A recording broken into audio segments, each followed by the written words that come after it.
Hi friends, உங்களை யாவரும் இயேசு கிறிஸ்துவ நாமத்தினாலே வாழ்த்துகிறேன், ஆசீர்வதிக்கிறேன். கர்த்தர் உங்களுக்கு பெரிய காரியங்களை செய்ய போகிறோம். சின்ன அனௌன்ஸ்மெண்ட், நாளை காலை 11:30 மணிக்கு நம்மளுடைய சிட்டி சர்ச்சில் விடுதலை ஜெபம் நடக்கும். B2B சிட்டி ஃபேமிலின்ற ஒரு யூடியூப் சேனல் இருக்குது, அதை சப்ஸ்கிரைப் பண்ணிக்கோங்க. ஒவ்வொரு புதன்கிழமையும் காலையில் கோயம்புத்தூர் சுங்கம் பகுதியில் இருக்கிற B2B சிட்டி சர்ச் ஃபேமிலியில் விடுதலை ஜெபம் நடந்து கொண்டிருக்குது. ஒரு யாவரையும் அன்புடன் வரவேற்கிறோம். Now let's go to the word of God. பிரியமானவர்களே, கர்த்தர் ஒரு காரியத்தை உங்களிடத்துல வரவிடாம அவர் தடுக்கிறாருன்னா, சில காரியங்கள் உங்களை அழிக்கிறது என்று கர்த்தருக்கு தெரிந்தா அதை உங்ககிட்ட இருந்து எடுக்கிறார் அப்படின்னா, ஏதோ ஒரு நன்மையானதை அவர் ஆயத்தம் பண்ணி வச்சுட்டு தான் உங்ககிட்ட இந்த காரியத்தை அவர் எடுப்பார். அவர் நல்ல தெய்வம், அவர் தீமையான தெய்வம் அல்ல. நீங்க கேட்டதை கொடுக்காம உங்களை அழக்களிக்கிற தேவனும் அல்ல. அவருக்கு ஒரு பெயர் இருக்கிறது, அவர் சொன்னதை செய்பவர். ஆமென். கேட்டதை கொடுப்பவர். இன்னைக்கு நான் உங்களுக்கு சொல்லுகிறேன், உங்க வாழ்க்கையில நீங்க விரும்பினது, நீங்க ஆசைப்பட்டது, நீங்க ரொம்ப இது நல்லா என்கிட்ட இருந்தா இது நல்லா இருந்திருக்கும் நீங்க யோசிச்ச காரியம் உங்ககிட்ட இருந்து எடுத்திருக்கலாம்.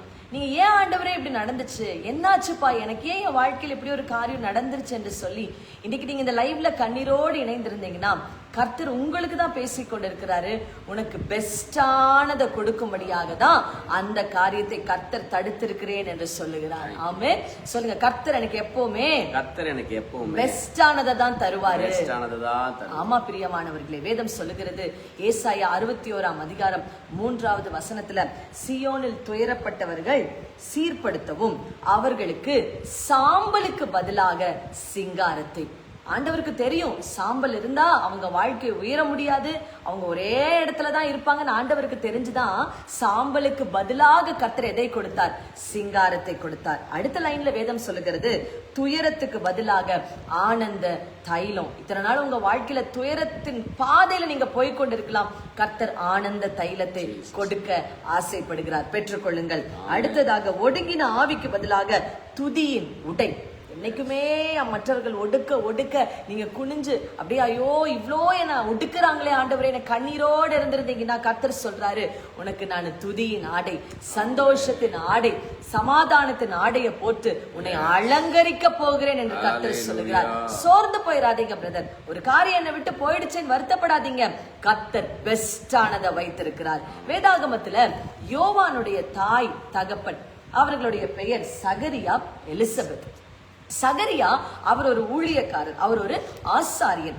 அவருடைய வாழ்வுல அவர் என்ன பண்ணுகிற வேலையில இருந்தாரா, தூபம் காட்டுகிற ஒரு காலங்கள்ல அவரை வைத்திருந்தாங்க.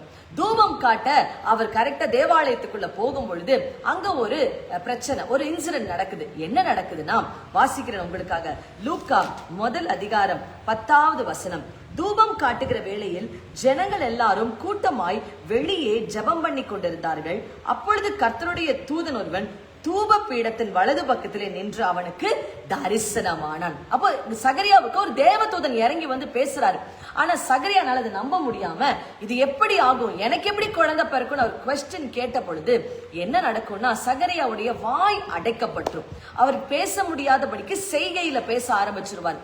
அப்ப சுற்றி இருக்கிறவங்க எல்லாம் என்ன பேச ஆரம்பிப்பாங்கன்னா, வேதாகமம் சொல்லுகிறது, லூக்கா 1:12, சகரியா அவனை கண்டு கலங்கி பயமடைந்தான். சகரியாவை பார்த்து அந்த உறவினர்கள் எல்லாம் பயப்பட்டார்களாம். ஏன்னா சகரியாவோட வாய் அடைக்கப்பட்டது.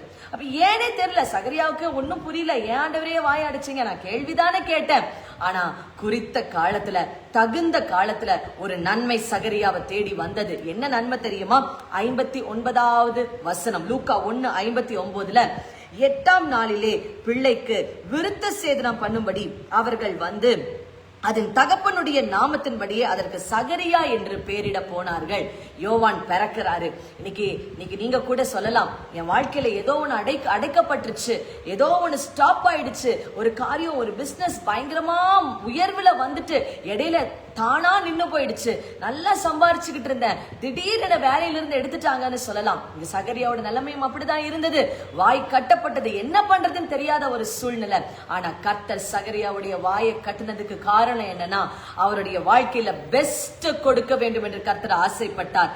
யாருக்கும் பிறக்காத, யாரும் பார்த்திராத ஞானத்திலையும் தேவனுடைய ஊழியத்திலையும் சிறந்து விளங்கின யோவானை கொடுத்து சகரியாவை கர்த்தர் ஆசீர்வதித்தார். ஒரு காரியம் உங்ககிட்ட இருந்து கர்த்தர் எடுக்கிறாருனாமா, இன்னைக்கு நிறைய பேர் சொல்லுவோம், பாஸ்டர் நான் நினைச்ச மார்க் வரல, நான் நினைச்ச காலேஜ் கிடைக்கல, நான் நினைச்ச வேலை எனக்கு கிடைக்கல, இப்படி கண்ணீரோட இருப்போம். ஆனா இது எல்லாமே நன்மைக்கு தான். ஏன்னா கர்த்தர் என்னைக்குமே உங்களுக்கு தீமையை பக்கத்துல வரவிடவே மாட்டார். இன்னைக்கு பாருங்க, வேதாகமம் சொல்லுகிறது, யோவானை கொடுத்து அந்த யோவான் பிறந்த பொழுது வேதம் சொல்லுகிறது, பந்து ஜந்து எல்லாரும் பார்த்து ஆச்சரியப்பட்டார்களாம். இன்னைக்கு நான் சொல்றேம்மா, நீங்க விரும்பினது உங்ககிட்ட இருந்தா மனிதர்கள் பயப்பட்டு தான் போவாங்க.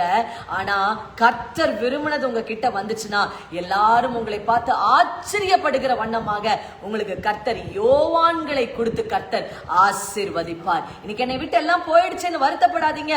நீங்க கர்த்தருக்கு நன்றி செலுத்த ஆரம்பிங்க. கர்த்தாவே நன்றிப்பா, நன்றிப்பா, நீங்க தீமை என்கிட்ட வரவிட மாட்டீங்க, ஏதோ ஒரு நன்மையை செய்ய போறீங்கன்னு நன்றி சொல்ல ஆரம்பிச்சுட்டீங்கன்னா கர்த்தர் உங்களை தேடி யோவான்களை அனுப்புவார். தகுந்த காலத்தில் தீர்க்க தரிசனங்களை கர்த்தர் நிறைவேற்றுவார். ஆமென். சொல்லுங்க, எனக்கென்று வைத்தத நிச்சயம் கர்த்தர் தருவார்.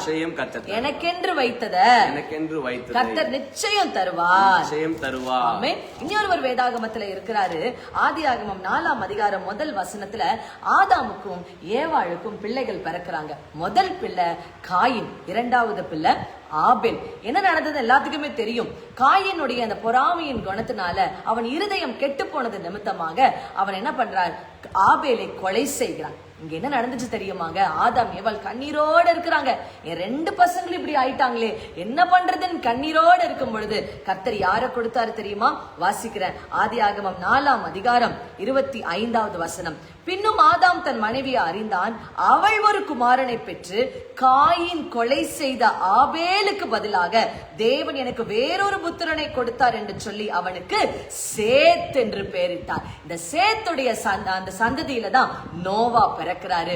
எத்தனையோ அற்புதங்கள் நடக்கிறது. இன்னைக்கு நான் சொல்றேன், உங்க வாழ்க்கையில காயினை போல நல்ல காரியங்கள் உங்களை விட்டு போயிருக்கலாம், ஆபேல போல நன்மையானது உங்களை வராம தடுத்து நின்றுக்கலாம். ஆனா கர்த்தர் சொல்றார், மகனே மகளே, சேத் என்கிற ஒரு அழகான பிள்ளையை கொடுத்து நான் உன்னை ஆசீர்வதிப்பேன். சேத் என்கிற அழகான வேலையை கொடுத்து நான் உனக்கு ஆசீர்வதிப்பேன். சேத்துடைய சந்ததியில தான் கர்த்தரோட நடக்கிற ஏனோக்கு பிறக்கிறாரு. இன்னைக்கு நான் சொல்றேமா, கர்த்தர் உங்களுக்கு பெஸ்ட் ஆயத்தம் பண்ணி வச்சிருக்கிறாரு.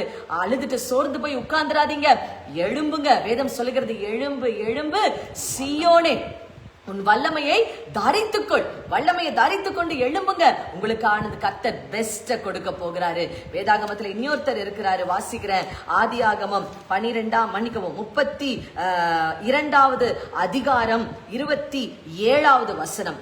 அவர் உன் பேர் என்ன என்று கேட்டார், யாக்கோபு என்றான். அந்த இரவு நேரத்துல ஒரு தேவ தூதரை யாக்கோபு என்கவுண்டர் பண்றாரு. இரவு முழுவதும் போராடுறாரு. யாக்கோபு சொல்றார், நீரனை ஆசீர்வதித்தார் ஒழிய உம்மை நான் போக விடவே மாட்டேன். யாக்கோபு ஆண்டவரேன்னு கண்ணீர் வடிச்சுக்கிட்டு இருக்கிறாரு. அந்த நேரத்துல யாக்கோபுடைய பெயர் மாற்றப்படுகிறது. என்ன மாற்றம் உண்டாச்சு பாருங்களேன். அப்பொழுது அந்த தேவதூதன் கேட்கிறாரு, உன் பேர் இனி யாக்கோபு எனப்படாமல் இஸ்ரவேல் எனப்படும். யாக்கோபு யாக்கோபுன்னு கூப்பிடும் போது எல்லாருக்கும் எப்படி கூப்பிட்டாங்கன்னா, எத்தன், திருடன் திருடன் திருடன். நாங்க இஸ்ரவேலன் கூப்பிடும் பொழுது ஒரு ஜாதியாய் கூப்பிட்டாங்க, ஒரு தேசமாய் கூப்பிட்டாங்க. இன்னைக்கு நான் சொல்றேன் பிரதர் சிஸ்டர், நீங்க விரும்பினது உங்க கரத்துல வந்திருந்தா அது ஒரு சிறிய காரியத்தோட முடிஞ்சிருக்கும். ஆனா கர்த்தர் விரும்புறதுக்கு நீங்க உங்க கதவை திறந்து கொடுத்தீங்கன்னா, கர்த்தர் உங்க வாழ்க்கையில காரியங்களை செய்வதற்கு உங்க இருதயத்தை திறந்து கொடுத்தீங்கன்னா, தேசங்கள் உங்களை பார்க்கும். நீங்களே ஒரு தேசமாய் மாறுவீங்க. இன்னைக்கு நீங்க சின்னவனா இருக்கலாம். நாங்க இன்னைக்கு வண்டியில வந்துட்டு இருக்கும் பொழுது நானும் பாஸ்டரும் அப்படியே சிட்டி சர்ச்சுடைய இடங்கள் எல்லாம் பார்த்துட்டு வரும்பொழுது, ஆண்டவரே நாங்க சீக்கிரம் கட்டி முடிச்சிருவோம்ப்பா, நீங்க எங்களுக்கு உதவி செய்வீங்கப்பா அப்படின்னு கண்ணீரோட நாங்க வந்துட்டு இருந்தோம். அப்ப திடீர்னு ஒரு கார் முன்னாடி போனது. அப்ப அந்த காருக்கு பின்பாக ஒரு வசனம். நாங்க அப்படியே ஜெபிக்க ஜெபிக்க அந்த வசனம், சின்னவன் ஆயிரமும் சிறியவன் பலத்த ஜாதியுமாய் மாறுவான், கர்த்தராகிய நான் ஏற்ற காலத்துல தீவிரமா செய்வேன். அந்த வார்த்தையை கேட்ட உடனே அப்படியே கண்களில் தண்ணீர். கர்த்தருக்கு நன்றி சொல்ல ஆரம்பிச்சிட்டோம். ஏன்னா நான் சொல்றேம்மா, நம்ம நம்பி ஒரு காரியத்தை செஞ்சோம்னா அது சிறியதாய் முடிந்து விடும். ஆனா கர்த்தரை நம்பி, அப்பா நீங்க எனக்கு தாங்கப்பா, அதை நம்பி நான் செல்றேன்ப்பா. அது காடா இருந்தாலும் வனாந்தரமா இருந்தாலும் சிறிய காரியமா இருந்தாலும் உங்களை நம்பி நீங்க விரும்புகிறத செய்யற செய்யறேன்னு நீங்க ஒப்பு கொடுத்துட்டீங்கன்னா கர்த்தர் உங்களை 1000-ஆய் மாற்றுவார். கர்த்தர் உங்களை 10,000-ஆய் மாற்றுவார். ஆமென். தாவீதுடைய குடும்பத்துல எத்தனையோ நல்லவங்க இருந்தாங்க, எத்தனையோ உயர்ந்தவர்கள் இருந்தாங்க, எத்தனையோ வீரர்கள் இருந்தாங்க. எலியாப் இருக்கிறாரு. ஆனா கர்த்தர் தாவீதை செலக்ட் பண்ணுகிறாரு. தாவீதோட ஆடு மேய்க்கிறவரு. தாவீது சாப்பாடு கொடுக்க தான் போனாரு. ஆனா கர்த்தர் என்ன பண்ணினாரு பாத்தீங்களாமா? கோலியாத்தை முறியடிக்கிற வல்லமையை கொடுத்தார். கர்த்தர் உங்ககிட்ட சில நன்மையானதை கொண்டு வருவார். சோர்ந்து போயிடாதீங்க. எல்லாம் என் கை விட்டு போயிடுச்சு, என் குடும்பம் போயிட்டாங்க, என் வேலை போயிடுச்சு, எங்கிட்ட இருந்த நல்பெயர் போயிடுச்சு. வருத்தப்படாதீங்கம்மா. எப்படி யாக்கோபுடைய பெயரை இஸ்ரவேலா கர்த்தர் மாத்தினாரோ அதே போல உங்களுடைய பெயரை மாற்ற கர்த்தர் வல்லமை உள்ளவரா இருக்கிறாரு. திரும்பவும் இந்த காரியத்தை சொல்லுகிறேன். உங்க கரத்திலிருந்து கர்த்தர் ஒரு காரியத்தை எடுக்கிறார்னா பெஸ்டா ஆயத்தம் பண்ணி இருக்கிறார் என்று அர்த்தம். சகரியாவுடைய வாய் கட்டப்பட்டது, யோவான் பிறந்தாரு. இங்க வேதாகமம் சொல்லுகிறது காயினும் ஆபிலும் கெட்டு போனாங்க. ஆனா கர்த்தர் சேர்த்த கொடுத்து ஆசீர்வதிச்சாரு. யாக்கோபுடைய பெயர் கெட்டு போன பேரு. அந்த ஊரே யாக்கோபை பார்த்து எத்தன்றாங்க. ஆனா இஸ்ரவேல்னு பெயர் மாற்றத்தை கொடுத்து ஆசீர்வதித்தாரு. அவர்களுக்கு செய்த தேவன் உங்களுக்கும் செய்ய வல்லமை உள்ளவராய் இருக்கிறார். ஆமென். கர்த்தர் உண்மை உள்ளவராய் இருக்கிறார். ஆமென். உங்களுக்கு அற்புதம் செய்ய வல்லமை உள்ளவராய் இருக்கிறார். உங்ககிட்ட வல்லமை இல்லாமல் இருக்கலாம், உங்ககிட்ட தைரியம் இல்லாமல் இருக்கலாம், உங்ககிட்ட எந்த வாய்ப்பும் இல்லாமல் இருக்கலாம். ஆனா ஒண்ணு சொல்றேன், நீங்க ஆராதிக்கிற, நீங்க ஜெபிக்கிற ஆண்டவர் உங்களை விடுவிக்க, உங்களை தப்புவிக்க, உங்களை உயர்த்த, உங்கள் தலையில கிரீடங்கள் வைக்க அவர் வல்லமை உள்ளவராய் இருக்கிறார். கமெண்ட் பண்ணுங்க, my God is almighty. My God is almighty. நீங்கள் ஆராதிக்கிற தேவன் வல்லமை உள்ளவராய் இருக்கிறார். ஜெபிப்போம். ஆண்டவரே, நாங்க வல்லமை அற்றவர்களாய் வந்து நிற்கிறோம், தகுதிகள் அற்றவர்களாய் வந்து நிற்கிறோம். வாய்ப்பே இல்லாமல் ஆண்டவரே, என்னைக்கு நான் ஆசீர்வாதமா வாழ்வேன், என்னைக்கு எனக்கு நன்மை நடக்கும்னு ஏக்கத்தோட வந்து நின்றாலும் ஆண்டவரே சோத்திரம். சகையு அப்படிதான். என் ஹைட்டுக்கு அவரை பார்க்கவே முடியாது, வேற வழியே இல்லை. வெக்கமெல்லாம் பார்க்க வேண்டாம், மானமெல்லாம் பார்க்க வேண்டாம், கௌரவம் பார்க்க வேண்டாம். மரத்தின் மேலக ஏறி அவரை பார்த்தா போதும்னு ஆண்டவரே சகை ஏறும் பொழுது கர்த்தர் சொன்னாரு, பார்த்தா போதும் இல்ல சகையோ, உன் வீட்டுக்கே நான் வந்து தங்கணும். ஆமாப்பா, இன்னைக்கு ஆண்டவரே எங்களுக்கு எந்த விதமான ஆண்டவரே சுய பலன் இல்லை, எதுவுமே எங்களால சாதிக்க முடியல நாங்க பயந்து இருந்தாலும் ஆண்டவரே நாங்க எங்களுடைய கண்கள் உண்மையே நோக்கி சகையை போல உண்மையே பாக்குறோம்.